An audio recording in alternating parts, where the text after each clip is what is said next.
All right, Brainiacs, buckle up. It's about to get funky. This is Hugo the Honey Badger, and we're about to dive into the world of racing that's as wild as a stampede of zebras. So, here's a question to get your tails wagging. Which race is known as the fastest 2 minutes in sports? Wait for it. Drum roll, please. The Kentucky Derby, the superstar of the horse racing world, ready to dive into the weird and wild. It's go time. Okay, let's kick things off with the basics. The Kentucky Derby is America's longest-running Grade 1 stakes race. That's fancy talk for a high-class horse race, folks. Held every year since 1875 at Churchill Downs in Louisville, Kentucky. It's like the lion's roar of races. In this race, we've got thoroughbreds, those sleek and speedy horses, racing a distance of 1.25 miles. That's like running from one end of the savannah to the other. If you're a horse, that is. And it's not just any race, it's the first leg of the Triple Crown. That's the three-part series of races where winning all three is like finding the juiciest honeycomb in the whole hive. Now, get a load of this. The Derby is also known as the Run for the Roses and the most exciting 2 minutes in sports. Why roses? Because the winner gets a blanket made of like hundreds of roses. Talk about a flowery victory. And speaking of excitement, did you know millions of folks tune in each year? Plus, there's a whole 2-week festival leading up to the big race. It's like a giant wild party with fireworks, parades, and more hoopla than a bunch of chimps on a sugar rush. And now hold on to your fur.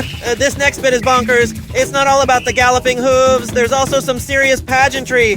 Ever tried a mint julep? It's the Derby's signature drink, cool and refreshing, just like a dip in a jungle pool on a hot day. Plus, we've got Colonel Meriwether Lewis Clark Jr. to thank for bringing this spectacle stateside. He got the idea from races he saw abroad. A vision that truly crossed oceans, kind of like a migratory bird but in bonnets and bow ties. Okay, now here's where it gets extra spicy. There's some mystery about how the Run for the Roses became a thing. Some say it's about newspapers, some say it's from a party in 1883, and there's a back and forth on drug rules too. Serious monkey business, I say. And speaking of surprises, Rich Strike stunned the world with his 80-1 victory in 2022. Get ready to rock and roll, cause that's like a tortoise winning a cheetah race. But let's pause for a moment. The amazing Secretariat left a lasting hoofprint in 1973 with his record-breaking speed. Fastest Derby time ever. It's bananas. Let's not forget Diane Crump, the first female jockey to ride in the Derby in 1970. She broke barriers wider than a hippo's yawn and showed us that horse racing is not just for the guys. This race, totally the bee's knees of the racing world. The Kentucky Derby funnels so much energy, spirit, and wild unpredictability. It's one epic ride. We're on a roll here, but next time hold on to your hats for the Preakness Stakes. More racing magic awaits in our next leg of horse racing tales. And that's the tail end of that tale. For real. Till next time, stay wild and wonderful.